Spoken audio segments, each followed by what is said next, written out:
Hello, everybody, and welcome to the Trio House Press 2025 July Poetry Release Reading. We're really so happy to see all of you here.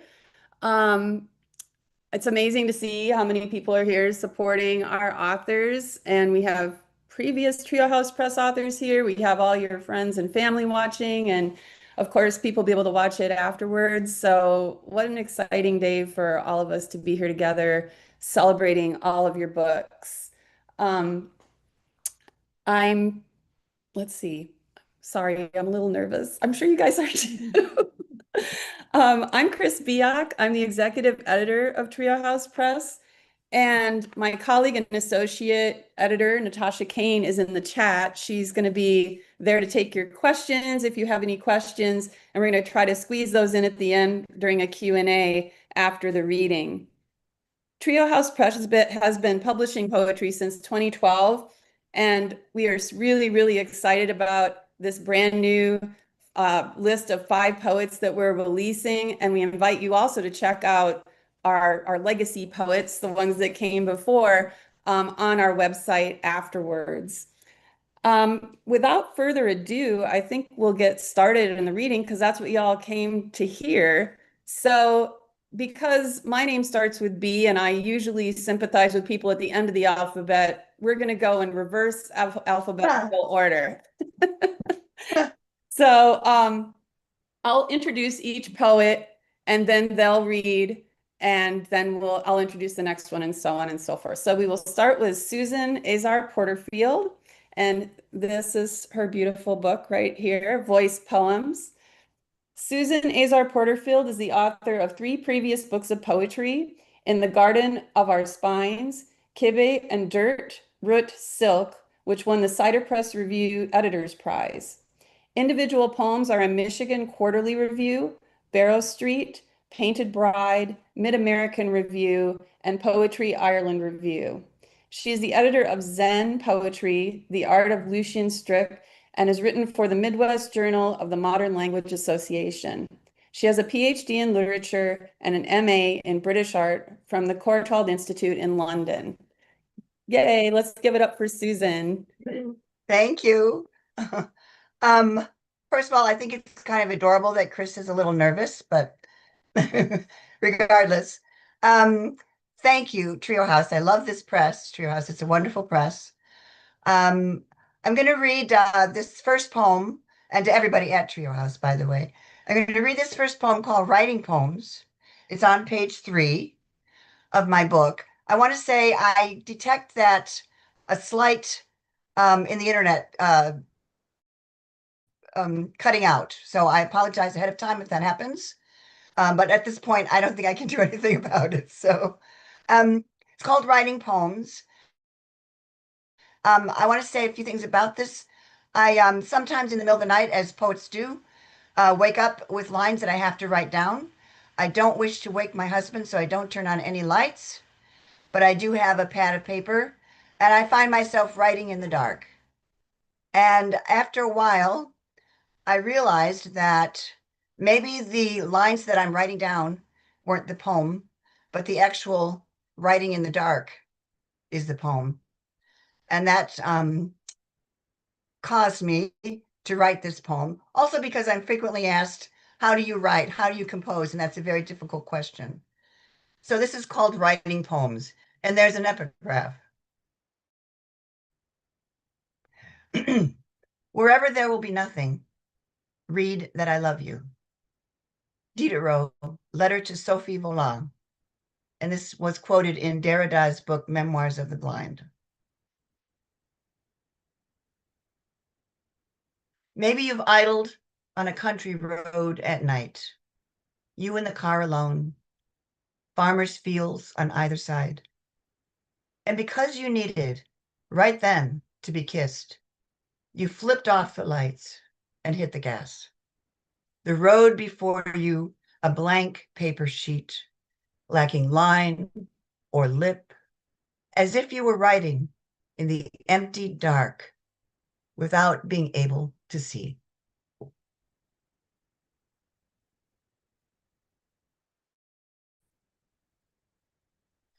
I'm going to read a poem which is on page 16 called Last Morph, Tree to Woman.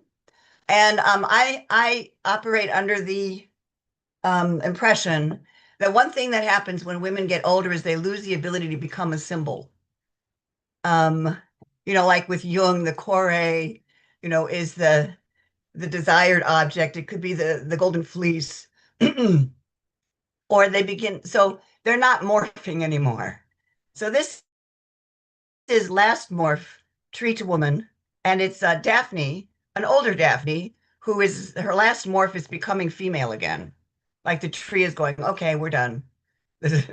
And I've tried to write this in the heroic meter, dactylic hexameter. I fudge a little, but it's kind of close. So, Last Morph, Tree to Woman. Then did she wonder that blossoming fingers and hair somehow had failed to attain, as they'd done every spring since she turned. Bark that long bit her thigh softened its jaw, and her heart, in the heart of the laurel green, rhyming itself to breath, opened a door once latched. Could she then go? Already her foot, slipping free, touched earth, and hunger resharpened her tongue. Already the bluntness of literal space her reaching hand grasped let her know she would be, from now on, female, female only, female as any bitch, as any sow.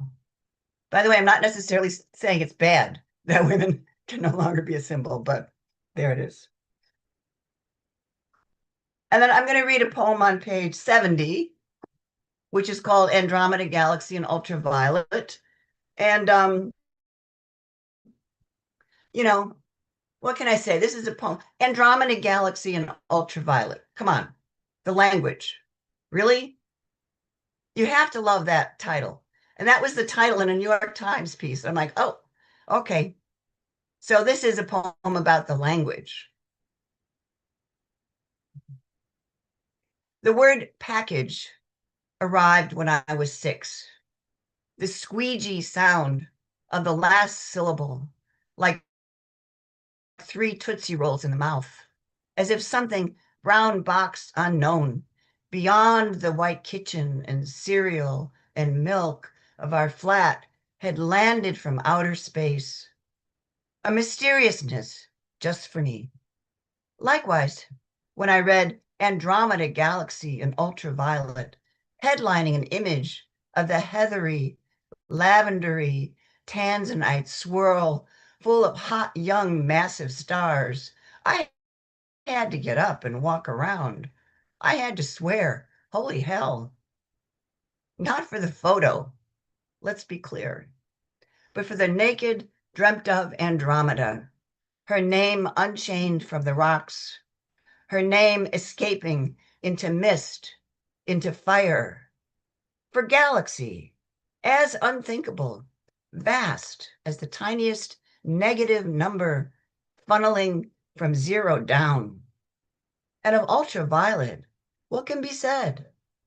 A violet somehow more than itself, the plumish spring-born flower, Sappho's beloved, navel blossom adorned, a light blooming, light all around, a light way too light for us to see. And then the last poem I'll read is on page 71. And this is The Road Was a Ribbon of Moonlight. And I don't know if you all remember The Highwaymen by Alfred Noyes, but this is how they taught us what metaphor was. And we loved this poem. I think it was 6th grade. And, they tell you don't write poems about poetry. I don't really believe that. I mean, almost all of 20th century art, visual art, is art about art. Oh, look, we're actually flat. We're not really 3-dimensional. Isn't color a cool thing? So I think that poets can write poems about poetry. So This is The Road Was a Ribbon of Moonlight. And in my mind, there's a connection between this poem and the first poem I read. How does it happen? You think you're waiting at an open window for love, listening in the dark for the faintest clip of heel or hoof. The world holds its breath, but the trigger is just right there. You can feel with your thumb its cold, true self. So much is beautiful, it breaks us.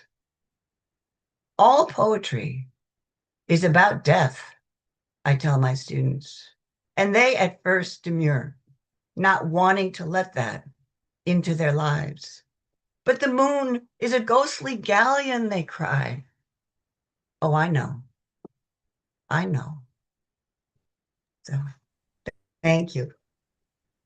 Thank you so much, Susan. That was so amazing. Oh, I love all the different voices in your book. I think that's such a wonderful strength and a celebration of voice. So thank you so much. Okay, so now Thank for you. something completely different. As you said. Our next poet is Martheaus Perkins. His book, The Grace of Black Mothers, um, it has art by Brody, who's a artist in the DC area. We're really excited about that cover art. And here's his bio. Martheaus Perkins was born to a single mother in Center, Texas.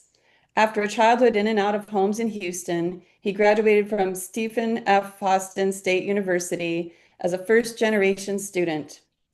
He is the recipient of the Robert Creeley Memorial Award, judged by John Keane, the President's Award by Voices, and the Robert Raymond Scholarship.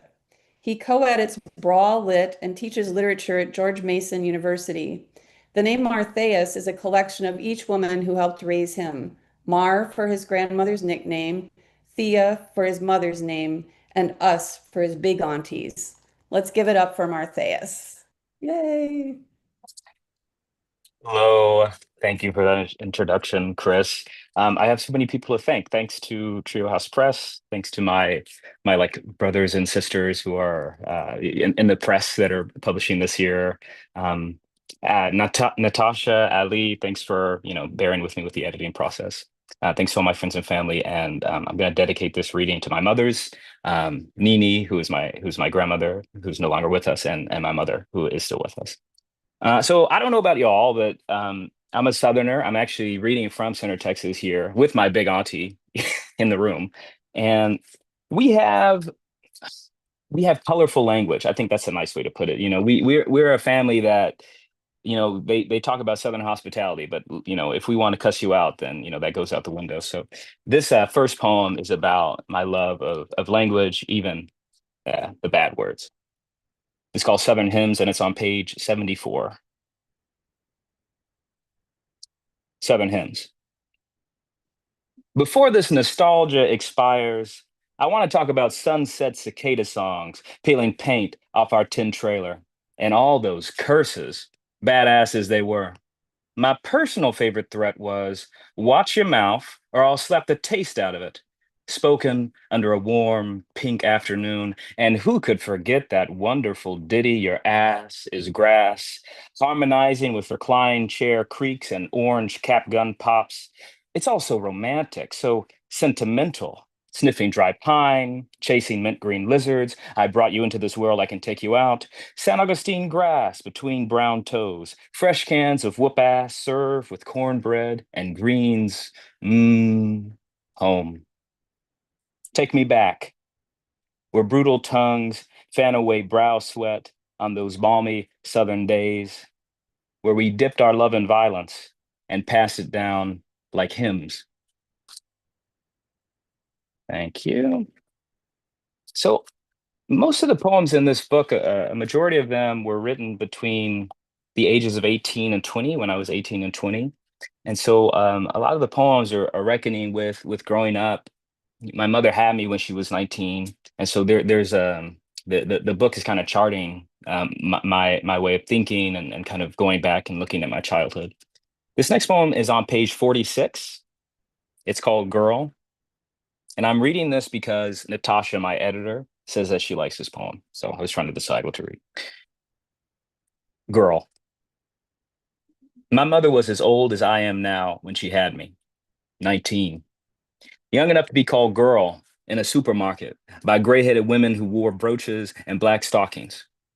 Sometimes I caught that girl posing in cherry wigs and aviators for a Facebook post, jumping closed pool fences and cannonballing herself in 6 feet, gambling her heart on young men she never should have smiled at, inflating Hubba Bubba into a pink astronaut helmet, or cackle sneezing nose milk after a well-timed fart joke. This ounce of a girl was there and gone like a party trick. And that would have been a sweet ending for this poem. Glittery, hopeful, whimsy, brief, uncomplex. Truth is, that girl was always the mother, is still the mother. Truth is, that little girl and this little boy raised each other with cockroach cardboard walls, playing hopscotch homes, food skipping our way to recess, cops and cowboys patrolling the streets one callous mile after another, cap guns raised skyward, getting popped upside the head by drunk outlaw boyfriends who knew horseplay like we knew the backs of their hands. On our midnight street hikes to find a friendly pillow fort, the little girl said, "People in Paris walk everywhere." Only a girl would see baguette twirling mimes and heaven tickling iron towers in a world of busted lips and gutter surfing. Truth is, she tried to convince us both. Truth is, there's no lie a child can't imagine. The next poem's on page 86 for those following along. I will sing during this one, so turn your volume down. There isn't pitch correction on Zoom. I think the poem speaks for itself. This one's called Amazing Grace, after the song called Amazing Grace. As a boy, I thought Amazing Grace was a national anthem for Black people. I had only ever heard it sung by Black women, lullabying us with high octaves and belted whispers. When Miss Marlene, in her daisy dress, pulled out Mary Hoffman's book, I thought she was only reading to me, to the Black boys and Black girls. Grace looked just like Mama. Grace was young. Grace was pigtails and gap-toothed smiles. For years, I sing the lyric as, "Amazing Grace, how sweet the sun." Because I knew the sun gave Mama her dark skin, and I knew Black meant sweet. That saved a wench like me. Wench became Black mother. I didn't know what it meant or even that it wasn't the right word. Its meaning became stubborn dreamer. I once was lost, but now I'm free.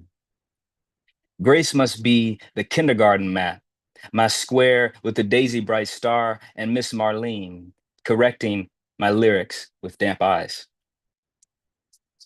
I have one more, and it's just a couple pages from this one. It's on page 83.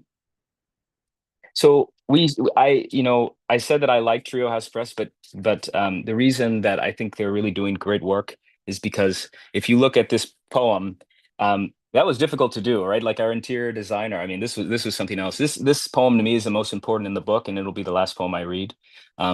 This poem is for my Nini. This poem is for my grandmother, and she died of brain cancer, so she had a tumor that affected her speech. And anyway, she had a journal that she wrote in to practice her words. And this journal is one of the few things that I have access to gain her words with. And it's a lot of things that she was writing that she was losing the ability to write. Anyway, this poem allowed me to go back to her words in that journal and read what I think she was trying to say, even if it was difficult. This poem is called Church Jewelry and Mourning Dead Words. November 2017. The weather is cool now. I want to believe those days of sweating my ass off are long dead. Sitting here, I feel as young as Mar. Writing these words reminds me of a baby girl diary I wrote in every morning. Before I had a stroke, I wore age like costume jewelry, a sapphire pendant to slip off after church. Now, age wears me, strings to my limbs. Hard to believe I was ever a young thing, but I was, damn it. Good hair, jewelry, pants, dresses, blouses. Since surgery on 13th of November, I've slept like the dead. After I heal my mind, I'll get time to feel beautiful. Next morning, Martheaus is helping me with my rehab words. January 2018. My team won, so I had a good morning. Silence tastes like okra. A tumor traps my words, but I believe healing is hearing second hands hiss, cicadas humming and hemming. If I'm not dead by February, Sean will buy me Air Jordans and Onyx jewelry. I stare speechless as Mar mouths for both of us, speaking like I'm dead. I'd like to learn how to take care of myself, but in silence I hear relief. Death is on the porch rocking chair. I may go home tomorrow morning. My soul's tender. The only medicine I've got left requires belief. I'll dink and be happy because today I am not dead. All I need is roses and Yagal. Well, I will keep believing. March 2018. Tore in the head. They took my head off. Words, no return. Jewels to me, leaving. April 2018. My love to all my family. That is all of you, always. Thank you for your time.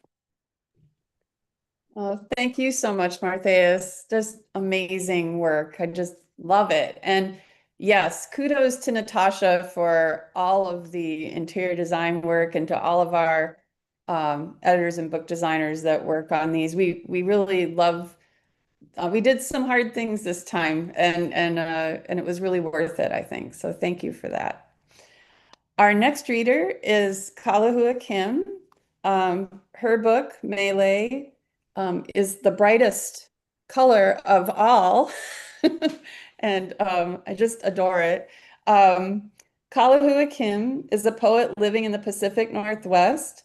Born of Hawaiian, Chinese, Filipino, and Portuguese descent, her multicultural background informs much of her work.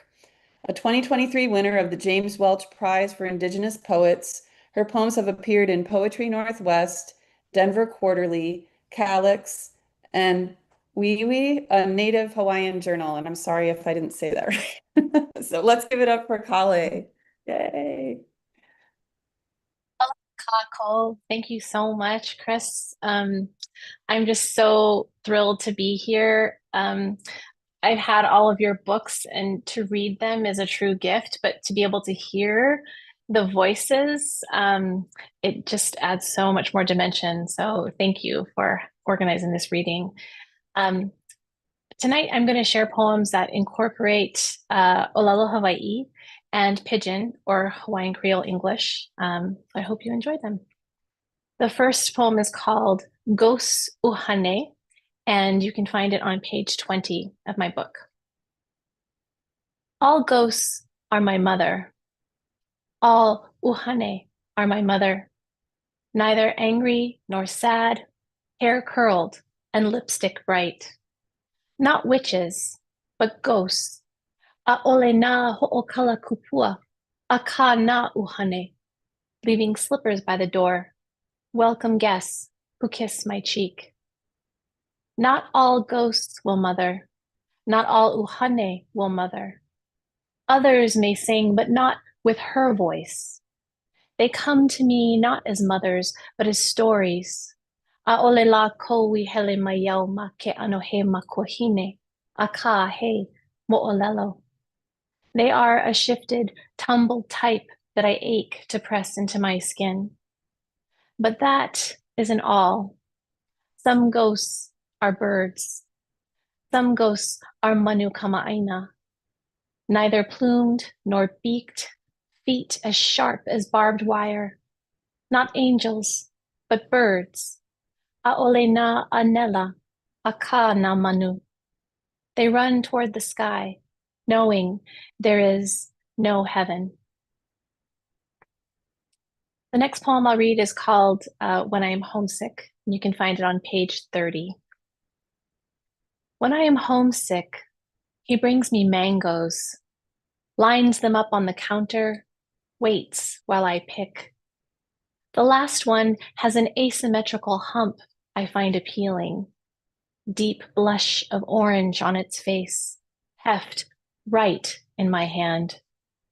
I press it to my mouth. I smell her, the allure of my mother. I roll the mango over my face. We are cheek to cheek, my mother and me. Oh, the ripeness of memory. I roll the mango across my forehead. I kiss its tough, smooth skin. I roll it down my chin to the opposite temple. She is verdant, this mother. She vibrates against my palms. I hold her in both hands, a sodden seed I carry. That is all she asked of me. I press the mango to the center of my chest. This is how I hold you now. The next few short poems I'll read are a trio of sonnets, and they begin on page 40. Memory Sonnet. Although I have come back for the summer, my father's house has never been my home. His silence, humid and thick as thunder, hangs heavier than the sun-sapped mangoes outside my window, their dense orange flesh sweating sugar, needing conversation. When I ask him what he remembers best about meeting my mother, his smile beams, revealing more than one of his dimples. He says, "We met at the bus company. Something so benign, something so simple." I'm surprised when he goes on suddenly, "She used to sing, yeah? What a voice she got. In the house, in my head, and in my heart." My father's sonnet. All the drivers on the buses knew your mother. She worked the desk, yeah, where they check in. And she was attractive, so we knew her. I remember your Uncle George. I remember him from city and county, and I knew she was George's sister, so it was easy for talk to her. I want to ask her out fast kind. I never liked nobody go out with her but me. I cannot remember where we went. Maybe Bombay, we went for drinks or something. Was a long time. Yeah, she used to sing. All the time, me and your brothers would hear her. Bombay, I couldn't think for her voice all over the place. In the house, in my head, in my heart. My mother's sonnet. Your father said he wanted to be free. The boys were pitching tents in the backyard, setting down stakes, building kingdoms in trees. You were there, wearing a green leotard, princess slippers with a tutu in hand. He and I sat at the dining table where I fidgeted with my wedding band, where he rewrote our family fable. I want to be free. I heard him say it again and again in my mind. It took me years to understand, then to admit that marriage wasn't like a storybook, an easy tale where the prince becomes king. It's a harmony I hope you can sing. And the final poem I read tonight is on page 18, and its title is After Her Funeral, I Dream That My Mother Tells Me Her Dreams. My mother came to me at the end. So many times she came. We would sit all quiet at the small kind table in her kitchen. But you know she wanted to sit at the window, yeah? Wanted to watch the light on the mountain. Wanted to watch you kids in the yard, playing in the grass, hiding between the trees, or sneak up on the horses. But the horses, they could smell you kids coming. You never fool them, just like I never fool her. My mother, she came so quiet. She never have to say nothing. She just wait. She wait for me, yeah?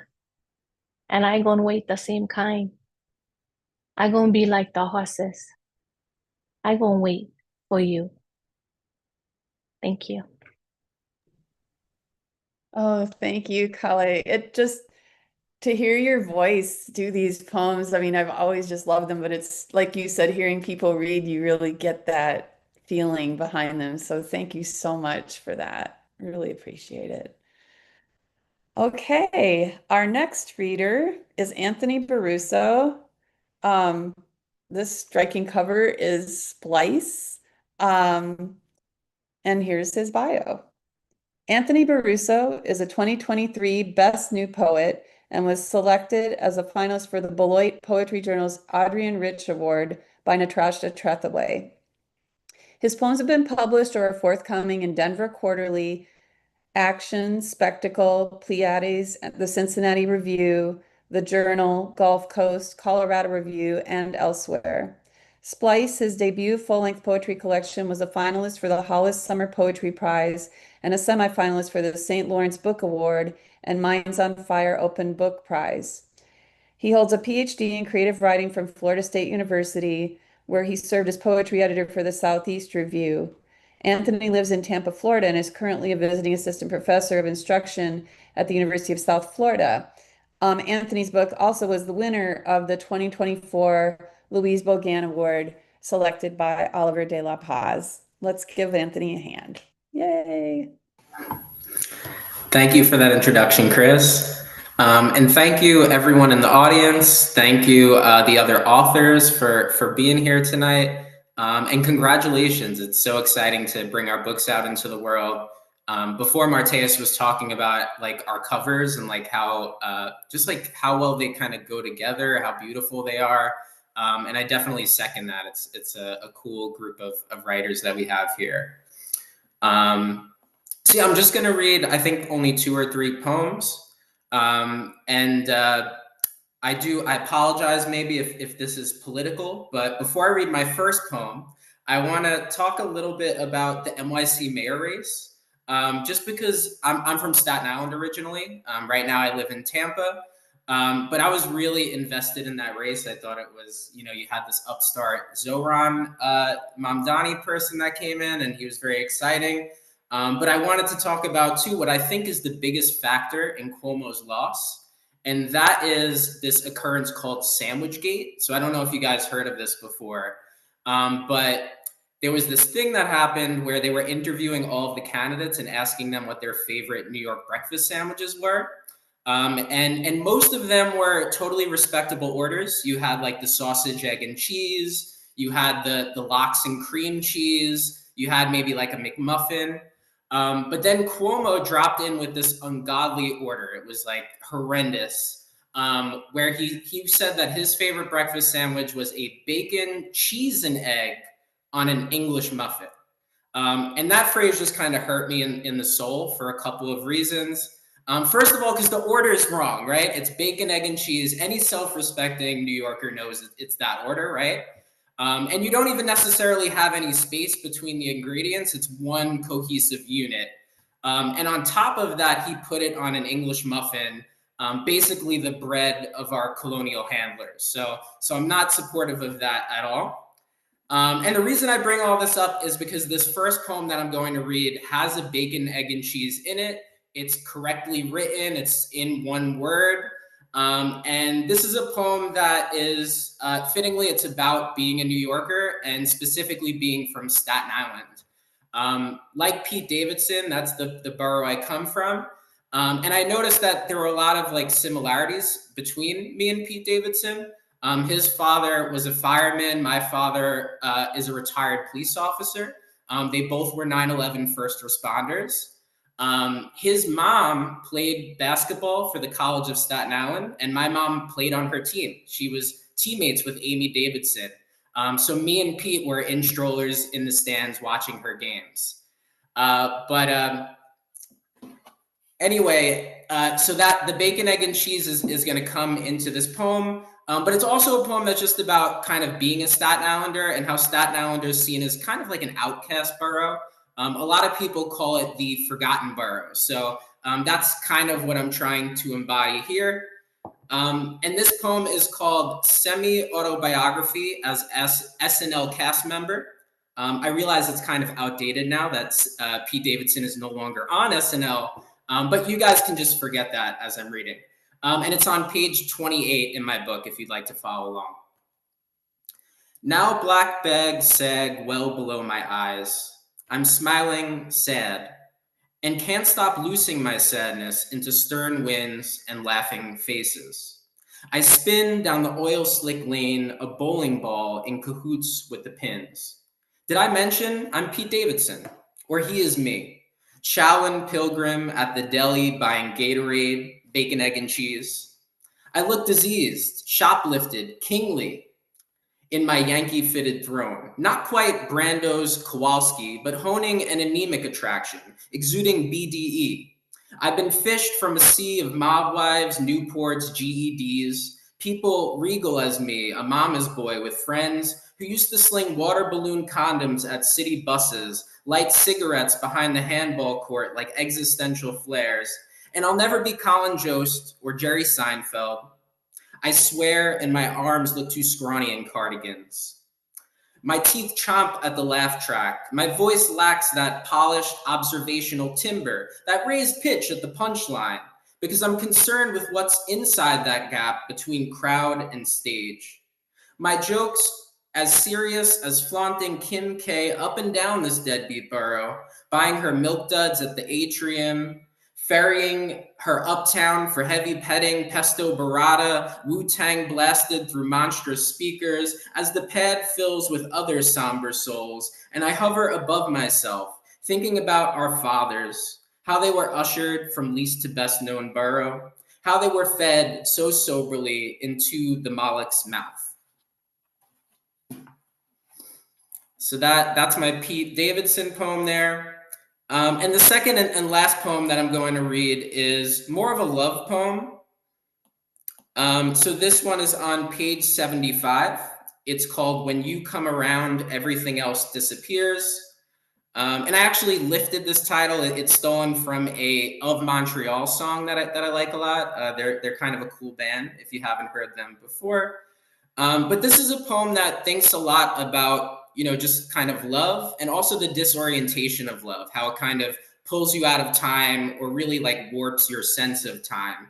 I think a big inspiration for it was a short story by Robert Coover called Going for a Beer. If any of you have read that before, it's about this alcoholic character. And it's basically about how his actions become unstuck from his intentions.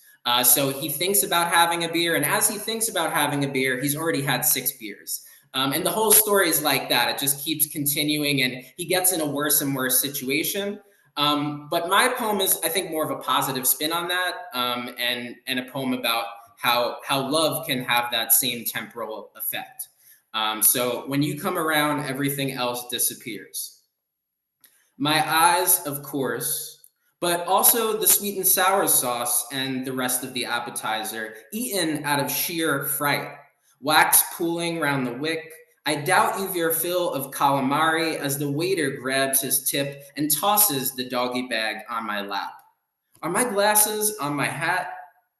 Then ears too hightail it into twilight, flapping with lavish gusto until black snagged, they spin in ceaseless circles like flies sprayed lethal dosage of raid. And aren't there Altoids somewhere in the satchel? Or is it all talk? Leather gabbing academic grift, love me, flutters off car keys and movie stubs as you slip through my buttery and artificial fingers. Quiet, bub, the trailer's starting, you mouth, as the projector spits our first date onto the screen. Where were we? Oh, right, just about night. We drop our inhibitions in a rocks glass and pour sweet oratorios down the well. Time, too, disappears. Flipbook calendar, Paris, the catacombs, bones, and us holding hands. Thank you. Oh, thank you, Anthony. It's such a sweet thing to end on. And now I know what to order when I go to New York for breakfast. So very helpful. Thank you. All right. Our final reader tonight is Rhoni Blankenhorn. This is Rhoni's book, Rooms for the Dead and the Not Yet. And it was the winner of the Trio Award this year, judged by Jessica Q. Stark, who is in our chat tonight. So thank you for being here, Jess. Rhoni Blankenhorn is a Filipina America writer, a Saltonstall Foundation juried fellow, and a Sewanee Writers Conference scholar. She received her MFA from Columbia University. Her poems have been featured in Narrative, The Slowdown, Mercury Furs, AAWW, Couplet, Honey Literary, Beloit, Epiphany, Adroit, Pigeon Pages, and elsewhere. Rooms for the Dead and the Not Yet is her debut poetry collection. Let's give it up for Rhoni. Yay! Oh, thank you so much, Chris. What a gift it is to be here celebrating with all of my fellow poets. People keep asking how I'm feeling, and I just keep saying I'm so grateful to be part of the Trio House community, that everyone is so wonderful, and I think you just cultivate a really great community of people. Chris, Natasha, Jessica, and everyone else. It's been such a wonderful experience. How can I follow Anthony? That was great. I fully agree on the bagel situation.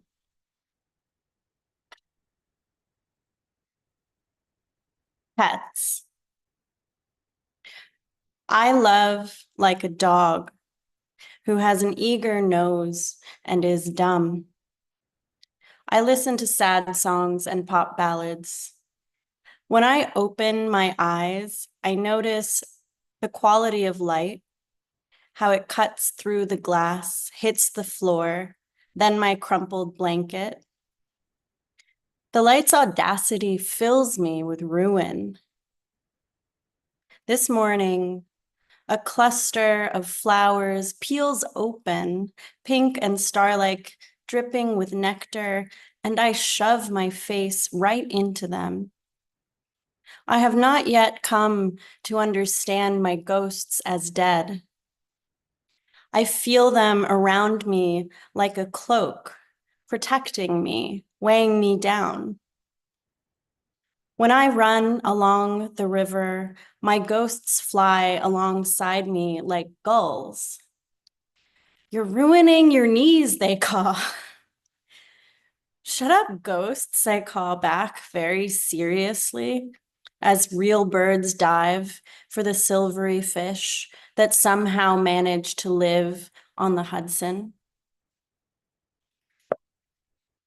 That's the Hudson River, which is also in New York City, along with the bacon, egg, and cheese sandwiches. So that's some facts for you.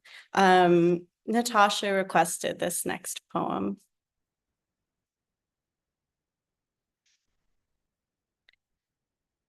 How you die. You take your time dying. You really work at it like it's your job. You die suddenly. People crowd around you while you die. You die in a room alone. You die with ice chips on your lips. You eat an entire breakfast combo before you die. You eat an extra large bag of oyster crackers, the crispy skin of a pig's head, and a slice of cheesecake. Then you die. You drink 2 liters of Costco vodka. Then you die. Your eyes become dog-like, your whiskers tangle, then you die. You fake your own death. You ask me to help you dress in your purple blouse and pants, then you die. You're doing everything the doctors said, and then you die. You disrobe, throw petals at the moon, and die anyway. You curl into the shape of a shell, avoid all my calls, then you die. You go to work as if it is any other day, then you die.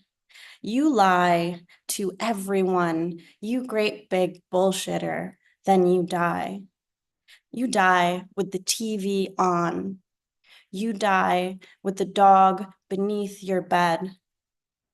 You die and leave plenty of shit for other people to clean up. You wait until I kiss you, then you die. You die, and everyone asks why for a long time.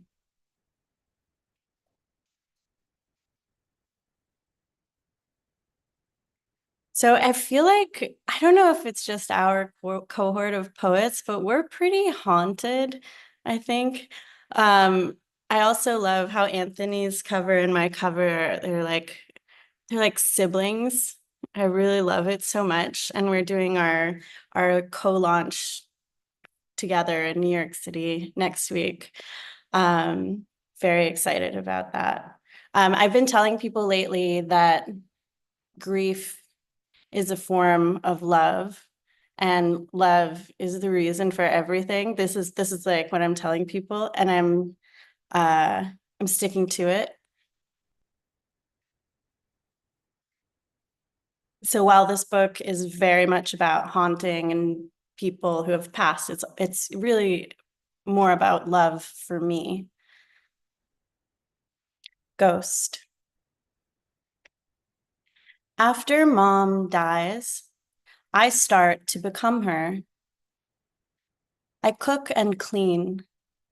I move quietly around the house. People talk about my hair, how it looks like hers, and my lips. I start praying again, though I'm not sure to what or to whom. I wear her clothes. I try her makeup, iridescent blue, straight from the 80s. You can belong to a dead person a little bit. Living at all requires that kind of violence. People say the one thing that's guaranteed when you're born is an ending, but what really happens then?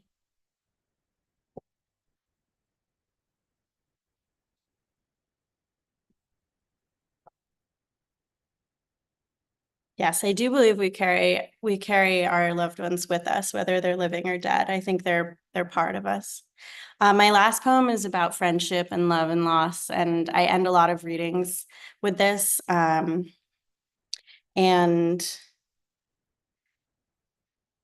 I think that friendship is a kind of love that people should pay a little more attention to. And thank you all for being here today. Comfort. A few days after Ginny dies, her boyfriend and I walk through Washington Square Park, past the skateboarders and weed clouds and dogs, past the dried up fountain because it is not quite spring.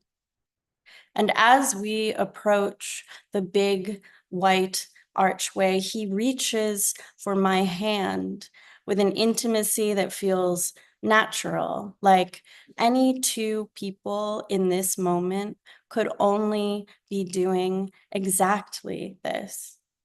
And I experience so many things at once, a sense of dislocation, like the I who is walking through the park today should be my dead friend. And like my hand is her hand. And like he and I are not holding each other's hands, but are in fact holding hers. This is how we walk through the rest of the park. And when we reach the edge, we just let go. Thank you all. Thank you, Rhoni. That was beautiful. Thanks so much. So we have a couple of people asking questions. I'm getting them texted to me, so you probably heard the ding. Um, so So this is for any of you who want to answer, and maybe all of you do, we'll see. Um, is there a period where you lost faith or almost lost faith in this book or project? And what was the moment that reinstated your faith in it? So was there a point where you were not sure you were ever going to get this together, or where you weren't sure it was going to be a book, or um, does anyone have a response to that? What got you back on track or made you feel like you could keep going?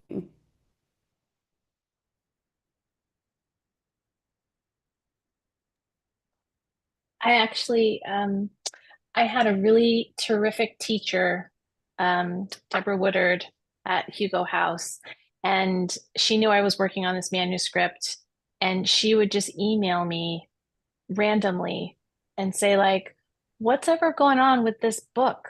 And are we going to talk about it? Are we going to meet? Are you going to show it to me? And it would be, months and months and sometimes years. Like we check in periodically. And she really helped me find its first sort of feet.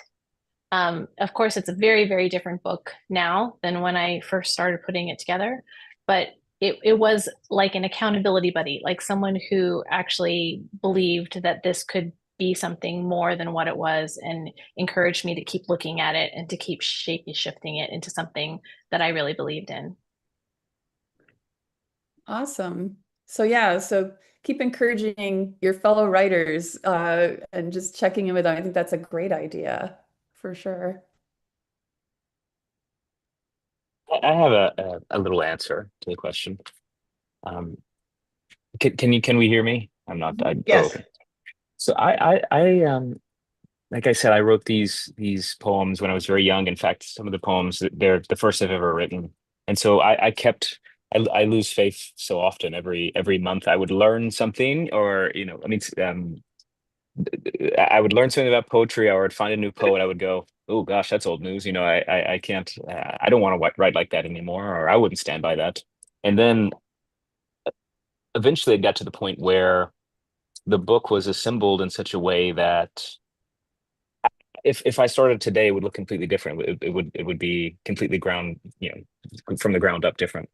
But I started to actually see that a lot of the shame that I was having about the stories in the book were because there were some unresolved shame about my childhood, and I started to read the book almost like I didn't know myself, and it felt like I was kind of it felt like I was listening to young Mar try to advocate for himself, and that allowed me to this is super cheesy, but allowed me to give myself grace, and that was kind of an element of the thing that I didn't really know I needed, and so being kind with myself and being understanding that okay, maybe even though I wouldn't write that today, how can I assemble this book in such a way where I think I can really advocate for my prior self and be authentic to that vision.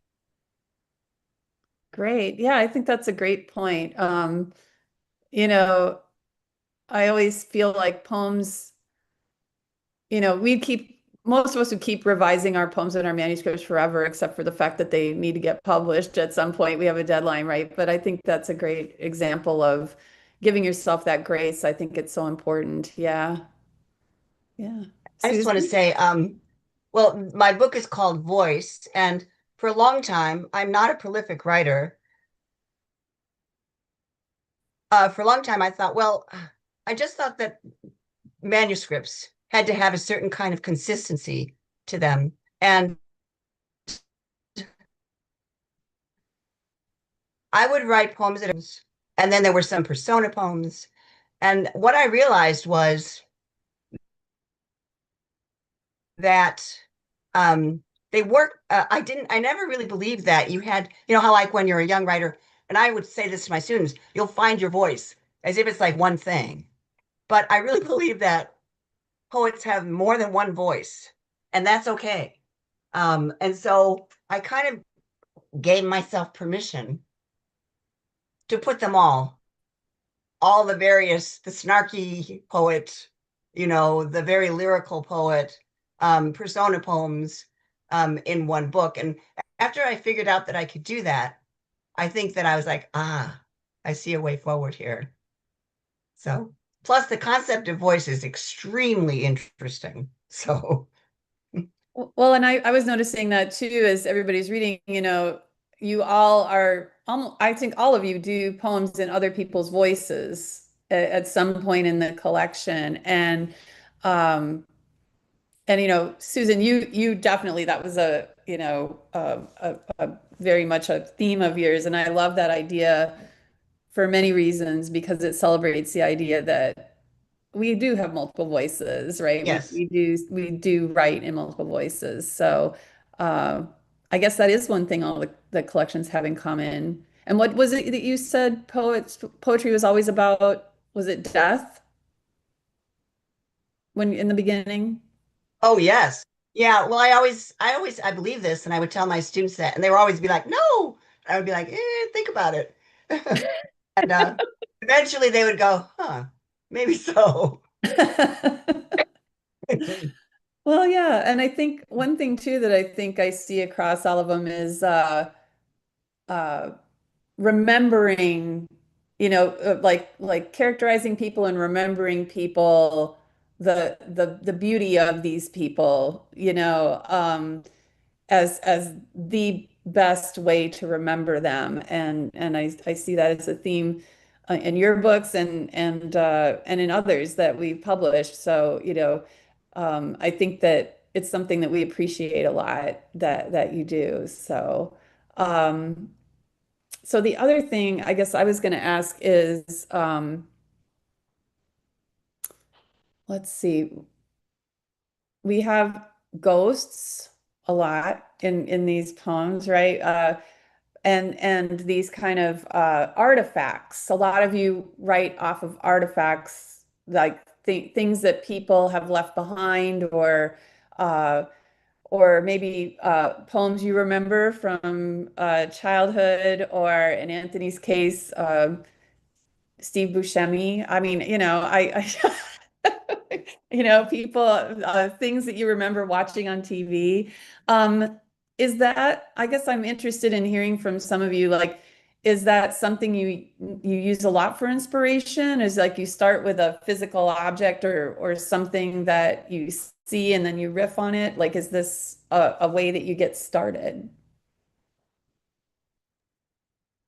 I think for me, a lot of my poems do start that way. I love art and being and there's a lot of art and looking at art in my collection, but more broadly than that, I think for me, um, my being a poet for me is a lot about attention to certain moments or details that then spark an idea, and that's where the poem comes from.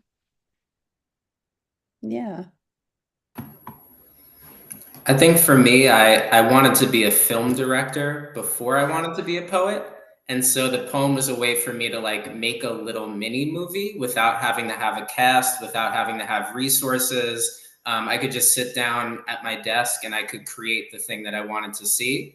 And I guess too, just also the visuals in movies just like give so much to you. There's so much texture. There's so many like what one thing I haven't written about yet, but that I kind of want to write about is there's this movie by a French director named Jean-Pierre Jeunet, who he directed Amelie and like all these really famous French films.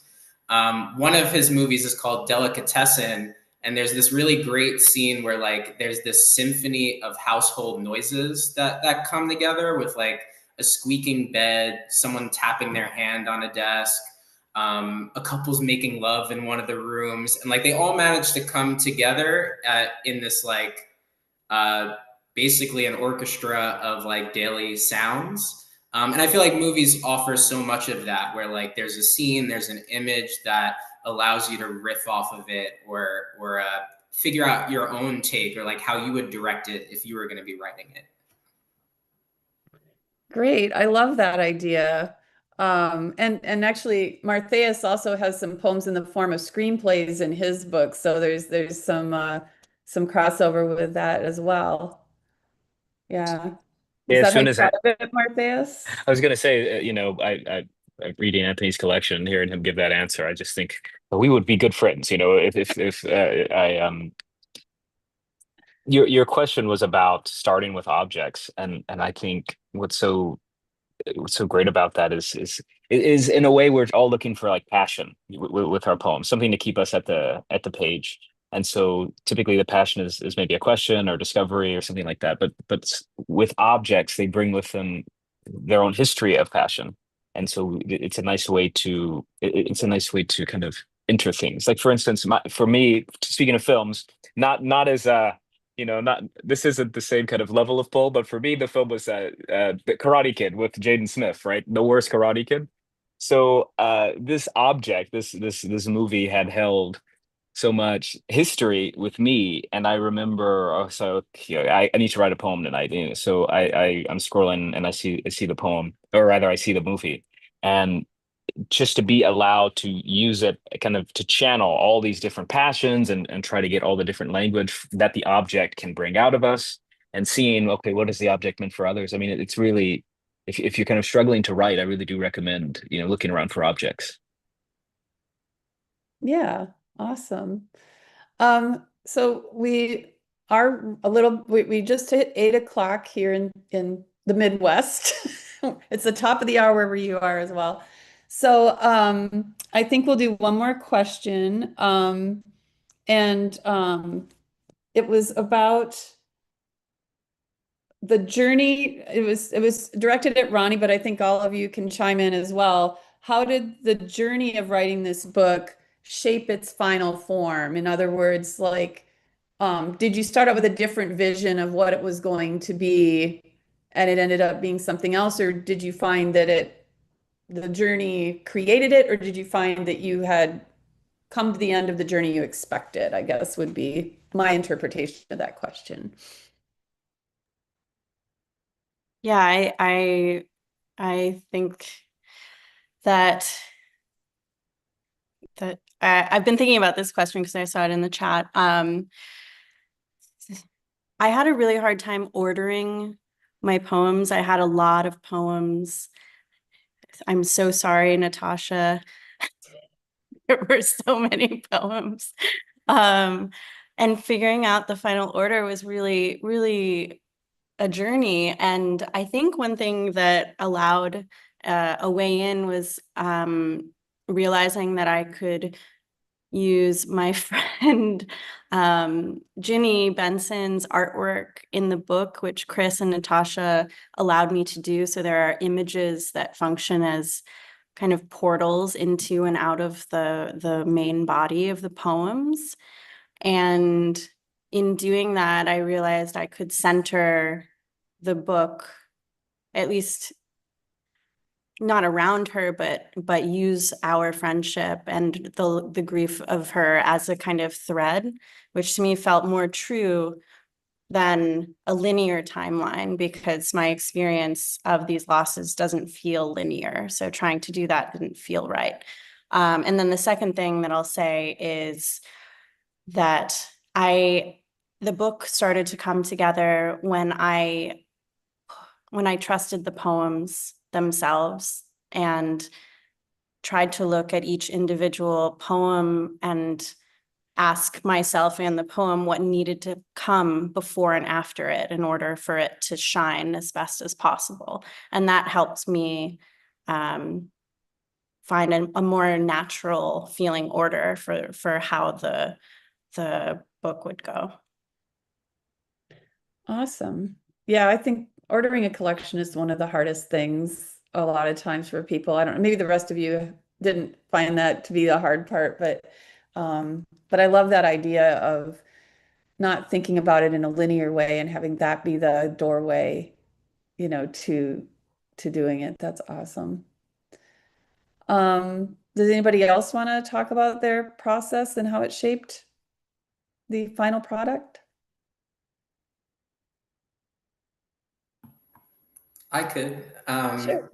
So, and I guess this kind of answers the first question as well, which is I had a very similar experience to Susan, where rather than having like different voices feel like they were clashing, I felt more like the subject matter in my book clashed. Like I had all of these poems about getting a brain surgery and this medical experience, but then I had all of these other character actor movie poems.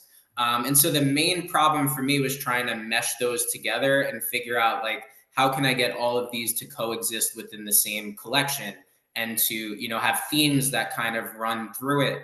And I think a big part of that is like we've said already, like kind of giving yourself permission, allowing yourself to do these things. But I also think on top of that, you can kind of strategize in a way that gives you further permission. Like I felt, for instance, that my title Splice has that idea of like amalgamating or colliding a couple of different things. So that like gave me further permission to like do what I wanted to. And sometimes it could be like maybe a little bit of circular logic where it's like, anything belongs. But I do feel like it kind of freed me up so that I was more open to anything that could come into the collection. Yeah, that's wonderful. Thank you so much. In terms of organizing, I actually did this. Somebody advised it. On note cards, write the last line of a poem and then the first line of the one that you think is going to come next. And do that and see, and actually that was very helpful because when you go through the cards, you're like, no. So just saying. Yeah, that kind of creates a flow. Yeah, that's a great idea. Yeah. That kind of sounds like a good prompt too. If you feel like you have a missing poem, you could write that line and then Yeah, create the new that's poem true. that belongs Very there. true. Very true. Yeah. There are so Good many idea, actually. Yeah. teachers in this room. Yes. That's so wonderful. So there's a great segue to wrapping up our evening, and that is that all of these poets are going to be doing readings in the next year or so, and some in the next few weeks. So please follow us on social media, follow them, come out and support them when they're appearing nearby. Encourage your friends to do so. And I'm going to volunteer that most of them would probably be happy to do workshops or other kinds of appearances, and in addition to just reading. So please keep them in mind. They're all amazing professional readers and poets, as you've seen. And I'm just in awe of your talent, all of you. I'm just so proud that you're publishing your books with us, and so excited to bring you into the Trio House fam. So thank you so much. And everyone, have a wonderful evening. Um, and hopefully we'll see some of you out in the wild at a reading. Thank you for coming. Bye.